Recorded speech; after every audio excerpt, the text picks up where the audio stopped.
જેસર તાલુકાના ફાળચા પ્રાથમિક શાળામાં આનંદ મેળો યોજાયો તો ભાવનગર જિલ્લાના જેસર તાલુકાની ફાળચા પ્રાથમિક શાળામાં આનંદ મેળાની ઉજવણી કરવામાં આવી હતી, જેમાં બાલ વાટિકાથી ધોરણ 8 સુધીના તમામ બાળકો વિદ્યાર્થીઓએ ભાગ લીધો હતો. દીપ પ્રાગટ્ય કરી આનંદ મેળાની શરૂઆત કરવામાં આવી હતી, જેમાં શાળાના આચાર્ય તેમજ ગામના વડીલો ઉપસ્થિત રહ્યા હતા. આનંદ મેળામાં વિદ્યાર્થીઓ દ્વારા નાસ્તા અને વિવિધ સ્ટોલ લગાવવામાં આવ્યા હતા, જેમાં લસ્સી, પાણીપુરી, ભેળ, ગબગોટા, થેપલા, શરબત, ઢોકળા, કચોરી, ઉત્તપમ, ફ્રૂટ સલાડ વગેરે જેવા વાનગીઓનું વેચાણ કરવામાં આવ્યું હતું. અન્ય વિદ્યાર્થીઓ એક દિવસ માટે ગ્રાહક બન્યા હતા, નાસ્તા કરી આનંદ મેળાની મોજ માણી હતી. સમગ્ર આનંદ મેળામાં વિદ્યાર્થીઓએ ઉત્સાહભેર ભાગ લઈ કાર્યક્રમને સફળ બનાવ્યો હતો. સમગ્ર કાર્યક્રમની રૂપરેખા શાળાના આચાર્ય પંકજભાઈ પટેલે રજૂ કરી હતી. JKS ન્યૂઝ ગુજરાતી સાથે અશોક ચૌહાણ, કાર્યદાર.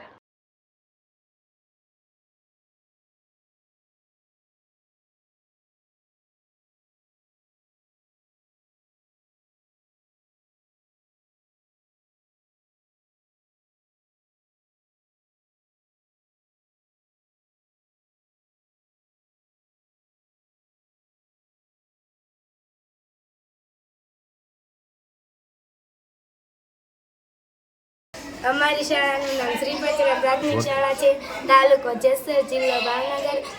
અમે અમારી નિશાળમાં આજે આનંદ મેળો છે, એમાં અમે ભાગ લીધેલો છે. અમે ગબગોટા બનાવેલા છે, અમને ખૂબ જ મજા આવે છે. નામ શ્રી પટેલ પ્રાથમિક શાળા છે. આજે અમારી શાળામાં આનંદ મેળો ઉજવવામાં આવ્યો છે, એટલે અમે પાણીપુરી બનાવી છે. અમને પાણીપુરી વેચવામાં ખૂબ મજા આવે છે. આવો આનંદ મેળો દર વર્ષે રાખવો જોઈએ.